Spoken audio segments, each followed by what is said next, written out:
I Chi. Most of you know I Chi, so I'm not going over I Chi. I'm going to go over the postures or the ideas that I think are so good for balance in I Chi, because I Chi is used predominantly for pain dissipation and for balance. So first of all, there's something called the vertical trunk sequence, and it means that you can stand with your feet in different stances, as we've already talked about. I think that was Katrine. And you can stand and maintain balance. That's one. Then head and eyes come next. Next is upper extremity, and that's where I Chi starts. We're in vertical control, and we want to maintain that vertical control while we move just to upper extremity. And it can be bilateral, contralateral. This one is a fairly easy one for people. Then in I Chi, it gets harder because then it's unilateral. And in unilateral, we start to destabilize the body. It makes us asymmetrical and we start to tilt. So unilateral might be difficult for people on one side or the other, and you have to watch for that. But you can always use the head and eyes opposite to help to maintain that vertical trunk control. Then from unilateral, ipsilateral. I Chi uses ipsilateral movement when both arms are going in the same direction. And this destabilizes the body even more. And with I Chi, we use some weight shifting with it. So we're way over there and it's very difficult. You'll see clients just do this ipsilateral movement here. And that's okay if that's all they can do. But be aware that it's following a sequence. We also have a sequence in in lower extremity and trunk. We have weight shifting side to side. And we've seen people who weight shift with their hip first. And we see people who weight shift with their chest first. So instead, we'd like them to weight shift from the core. I'm going to use the heavy concept, and I'll talk more about it later in back ab. Imagine surgical tubing tied around your waist, holding you off to the side. You can stand up and try this. And try to pull yourself that way, but you can't. The tubing is really strong. You'll feel core and muscles engage. We want the synergists and stabilizers to fire first. So I'll talk more about that later, but if you try not to be able to do it first and then do it, there's that proprioceptive trace in the muscle fibers, so the muscles know exactly what they're going to have to do. Sorry, I've got animals trying to help here. Okay, so weight shifting side to side, and we can do it eliciting the movement from the core instead of the hip or the chest or something like that. Then we switch to weight shifting forward and back. And this one's really hard for people with balance issues, not weight shifting forward. That's how we walk. That's how we live. That's how we get up out of a chair. It's the weight shifting back that's hard. So people will put their weight on the back leg and they'll forward flex, head will come forward, they'll internally rotate. But in I Chi, the spine has to stay straight and the arms open on this one. It's called accepting. This, I think, is one of the hardest because I consider it fall recovery. That from here, we have to go and weight shift forward. And you'll see people do this kind of stuff. That's not what you want. You want the shift to be from the core.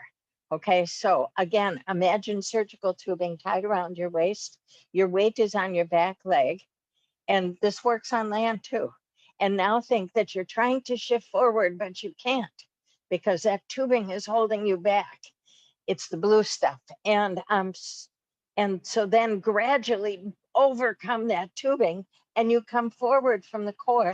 You don't have to move anything else. This is vertical trunk control with weight shifting. Then vertical trunk control with our stance in I Chi. We start first with a wide base of support, which is very comfortable for people. But it doesn't take long. We get into the trunk stability movements, and suddenly we go to a very narrow, long tandem stance. Okay, and that challenges balance in itself. So simply being in that long, narrow tandem stance will throw people off. Then we start to throw in different arms that can throw it off more, or head and eye movement.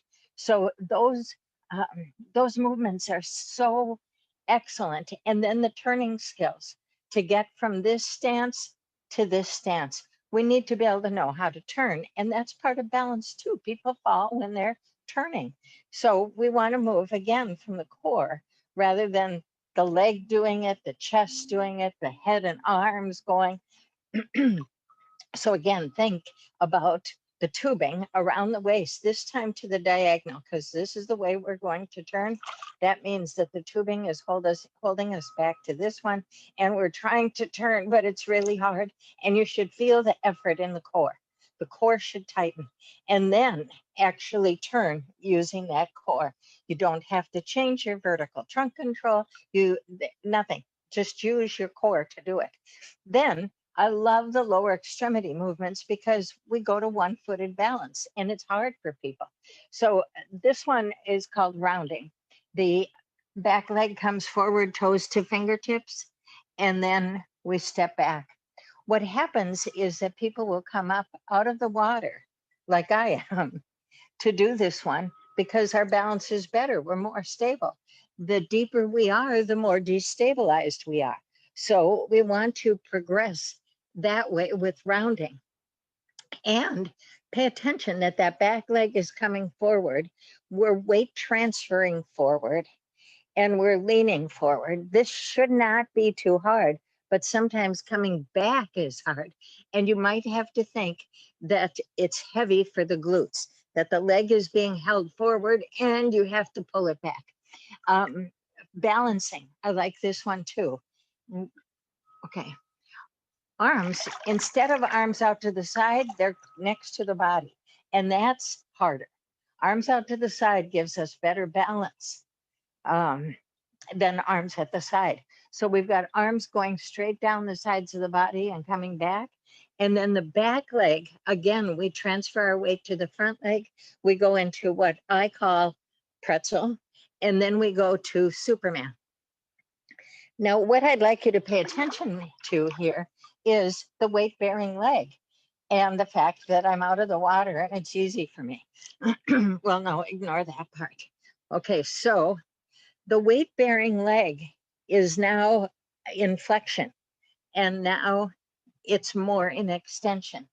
But watch what, we always pay attention to what's moving and not what's not moving, what's holding us up. So pay attention to that.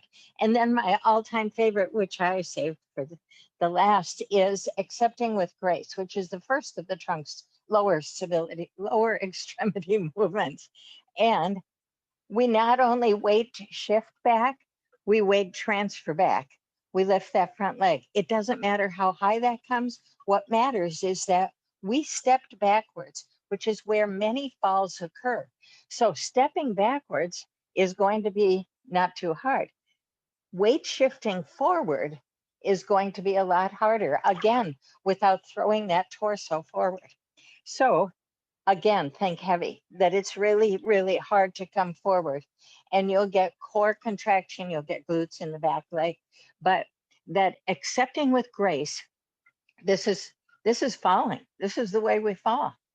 So people don't have to lift their foot up really high.